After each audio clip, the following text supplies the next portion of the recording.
So, ay ibig sabihin, ito yung disadvantages.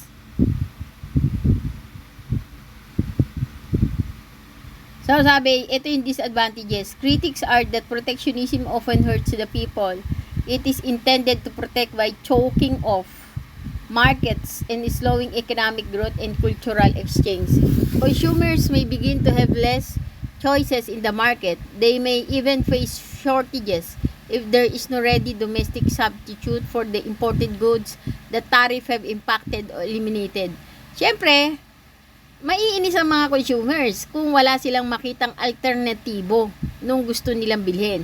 Halimbawa, kamatis, napakataas, walang alternatibong kamatis, pagtsatsagaan nila yung mahal. 'Di ba? Halimbawa, ang mahal ng kamatis, palagay natin, ang isang kamatis, 30 pesos o 50 pesos ang isa. Wala kang mabiling ibang kamatis. Di pagtsatsagaan mo yung kamatis na 50 pesos kasi kailangan mo yung kamatis sa iyong niluluto o ingredients ng iyong ulam. So, pagtsatsagaan mong bumili na 50 pesos ang isa na kamatis kasi wala kang makitang ibang alternatibo. Yun ang disadvantages. Having to pay more for a raw material hurts manufacturer profit margin. As a result, trade wars can lead to price increase, with manufactured goods in particular becoming more expensive. This can then spark inflation to the local economy overall. So, ito ang nagiging dahilan ng inflation, yung trade war. Okay? Example of a trade war. While running for president in 2016, Donald Trump expressed his disdain for many current trade agreements, promising to bring manufacturing jobs back to the US from other nations where they had been outsourced, such as China and India. In 2018, after his election, he embarked on protectionism campaign. President Trump also threatened to pull the US out of the World Trade Organization, an impartial international entity that regulates and arbitrates trades among the other 160 countries that belong to it. In early 2018, President Trump stepped up his effort, particularly against China. He threatened a substantial fine over alleged intellectual property theft and significant tariff. The Chinese retaliated with 25% tax on over 100 US products. Throughout 2018, the two nations continued to threaten each other, releasing lists of proposed tariff on various goods. Although China responded with tariff of its own, the American duties did have impact on the Chinese economy, hurting manufacturers and causing a slowdown.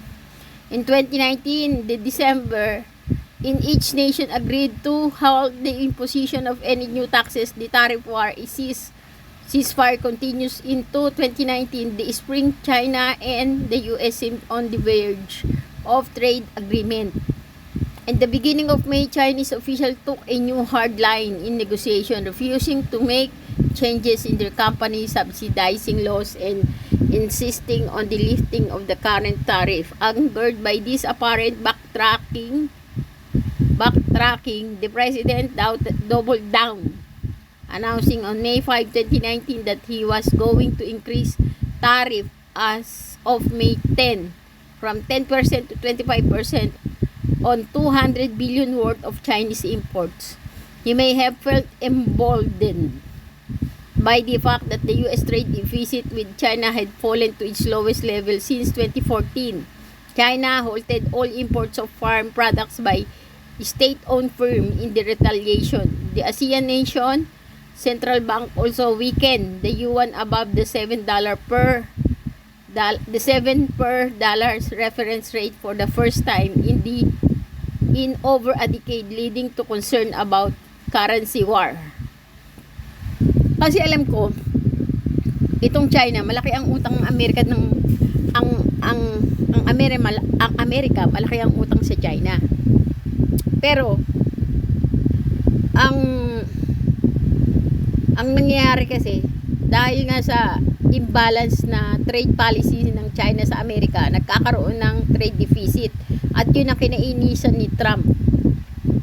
So bilang retaliation diyan sa ginagawang sa ng mga parang madaya na pakikipagkalakalan ng China sa Amerika, tinaasan ni Trump ang lahat ng uri ng tariff. So doon bumanat si Trump, doon siya rumesbak sa taripa. China halted all imports of farm products by state-owned firm in retaliation. The ASEAN nation central bank also weakened the yuan above the 7 per dollar reference rate for the first time in over a decade, leading to concern about a currency war. Ayan, nagkakaroon ng currency war. Ano yung currency war? Currency war definition, how it works, effect and example by Elvis Picardo. Updated March 12, 2024. Review by Erica Rasure. Fact check by Jared Ecker. Ano to ha? Investopedia. Investopedia ang ibig sabihin. Ayan, Investopedia Live. So, what is currency war? A currency war is an escalation of currency devaluation policy among two or more nations, each of which is trying to stimulate its own economy. Currency prices fluctuate constantly in the foreign exchange market.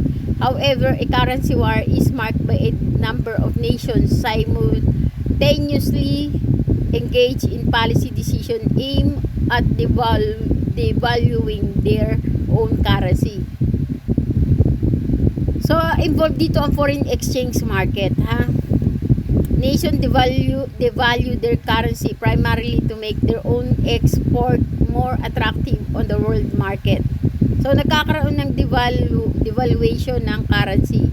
A currency war is a tit-for-tat policy of official currency devaluation aimed at improving each nation foreign trade competitiveness at the expense of other nations. So, ibig sabihin, itong currency war, kasi pag sinabi mong currency dollar para sa Amerika at yuan para sa China, yuan or RMB, remnan, basta yung RMB kung tinatawag nila RMB sa China. So, ibig sabihin, yung currency na yan, pinapalakas nila. So, nagkakaroon ng kanya-kanyang palakasan ng currency. Kasi, ibig sabihin, kung malakas ang currency mo, mas marami ang papanig sa iyong mga bansa. So, mas marami kang kaalyado, mas maganda. Kung malakas ang currency mo. So, paano pinapalakas ang currency? Sa pamamagitan ng devaluation ng ibang currency. So, kailangan mong maungusan yung currency ng ibang bansa. Katulad sa China, kailangan nilang mapalakas yung kanilang yuan, RMB, over dollar. So, paano ba ginagawa nila dyan?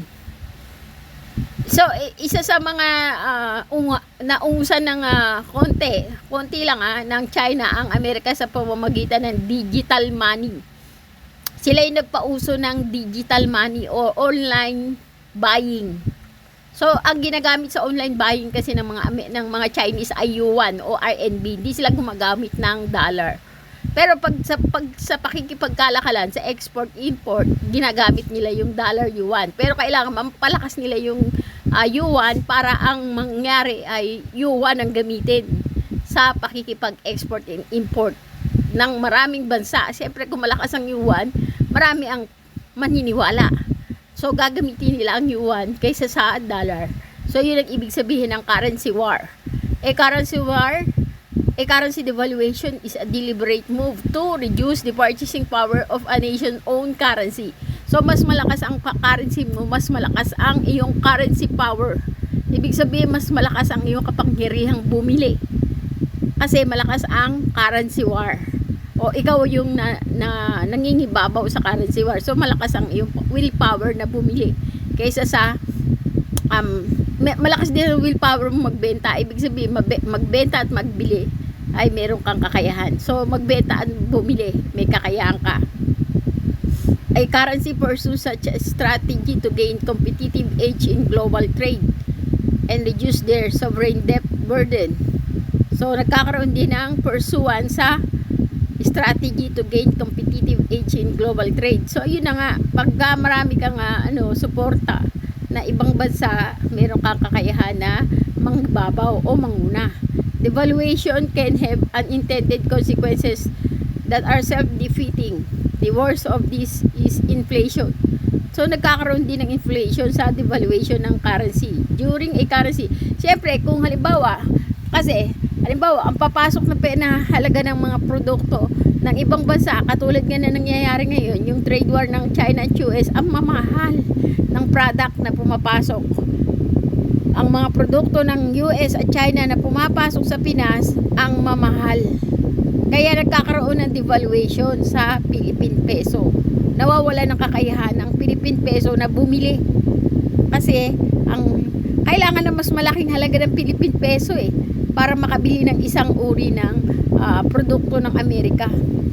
So kung kailangan ng malaking halaga ng peso, so maraming peso ang katumbas ng $1. Halimbawa, ang isang peso, 57 pesos dollar na. So habang nagkakaroon ng mas mataas o lumalakas ang dollar, nagkakaroon ng devaluation ng peso, humihina ang peso. So paano nga mapataas ang peso? So kailangan natin na mag-isip ng paraan na mapatatag ang ating Philippine peso. Pero ang Amerika, napapatatag nila ang kanilang dollar kasi gawa nga ng trade war sa China. Okay, balik tayo sa ating topic. So, ayun.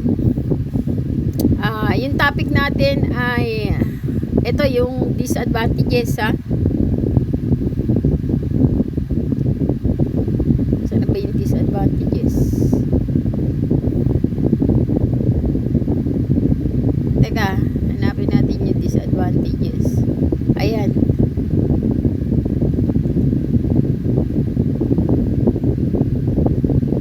Ito, the bottom line. Nandito na tayo.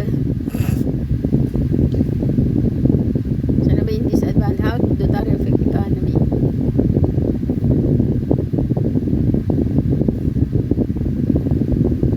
Tapos na tayo dyan.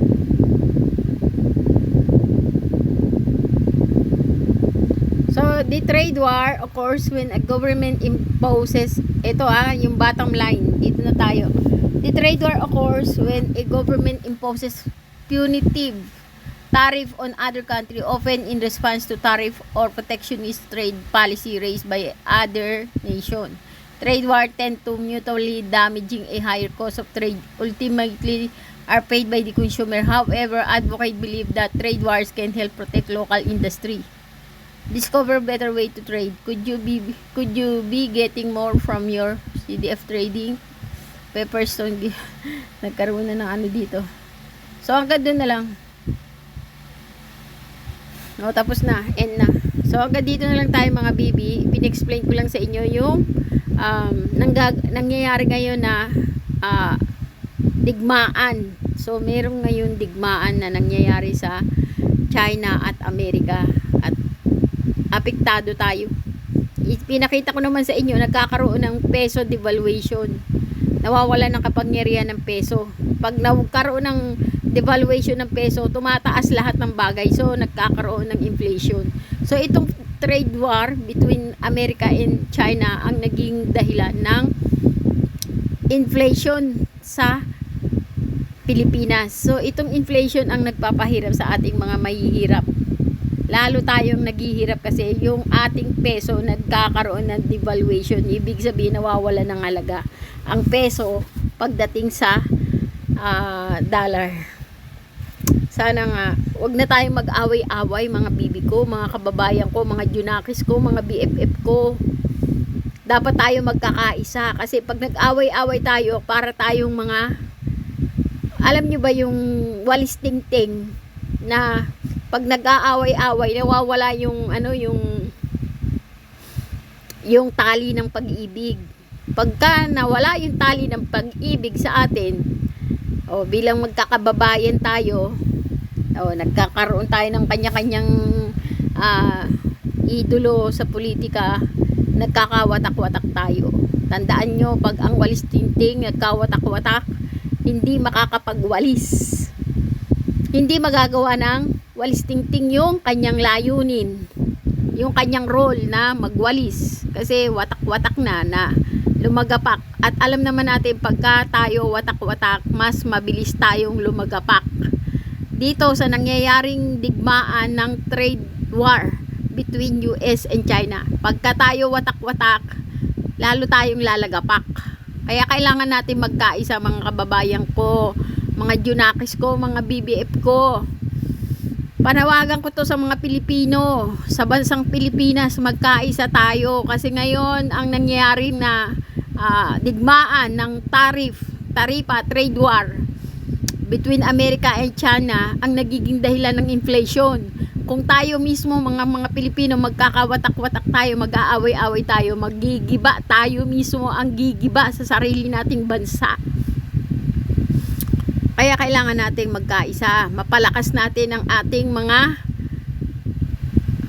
negosyo, yung ating trade war, nang makakope up tayo sa trade war na nangyayari sa Amerika at saka China ngayon. So kailangan nating magkaisa para maging focus tayo sa ating mga gawain, maging focus tayo sa ating mga layunin, ng maging produktibo tayo, productive. Pag productive tayo, ang bawat isang Pilipino produktibo, hindi makakabili tayo ng pangangailangan natin. Malalabanan natin yung inflation kasi ang isang piso ngayon, 1 peso versus dollar. So sa isang peso, $57. Ibig sabihin napakataas ng dollar laban sa peso. So ang peso, humihina ang buying power ng peso. Pero kung tayo magsisipag, focus lang tayo sa ating mga gawain, sa trabaho natin, maging produktibo tayo, hindi tayo madadaig ng trade war ng China at Amerika ngayon. Kaya maging produktibo tayo, mga kababayan ko, mga BFF ko. Kalimutan na natin yung mga hidwaan natin sa politika at tayo ay kumayod ng mabuti, magtrabaho, maghanap buhay, focus tayo. Kasi ang nangyayari ngayon na trade war between America and China ay napakabigat ng dating dahil ang taripa napakataas at ang mamahal ng mga bilihin. Yan ang nagpapahirap sa ating mga Pilipino. Humihina ang kakayahan ng peso na bumili ng mga bagay-bagay na kailangan natin. So kailangan nating magkaisa, mag-ibigan, magsakripisyuhan, mga kababayan, mga BFF, mga Junakis. So hanggang dito na lang ang nanay, mga BFF, mga Junakis.